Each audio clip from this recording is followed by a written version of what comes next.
In this lesson, we're going to be talking about drawing for appeal. Now, I have mentioned the word appeal before, and I've mentioned that our work needs to be appealing. But where this really comes from is between contrasting two different ideas, right? And the first idea is believability. The second is realism.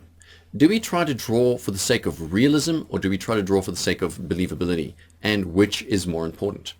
Well, hopefully the answer is obvious.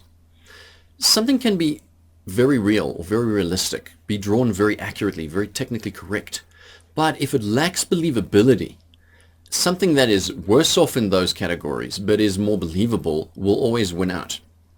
We want to remember this when we're creating our characters, that believability in perhaps their clothing, their pose, what they're doing, who they are, is much more of a meaningful factor than them looking realistic. The reason I wanted to talk about this is I find that a lot of students tend to get caught up on this idea of realism. Is this thing realistic? Is what I'm drawing realistic? I'm trying to make it so realistic, or I'm struggling to make it realistic. And that is not really the problem. The problem is that you need to find out how to make what you're drawing believable.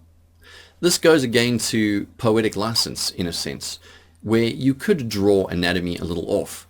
But if it's a little off yet believable, or completely accurate yet unbelievable, people are always going to find the more believable drawing more appealing, right?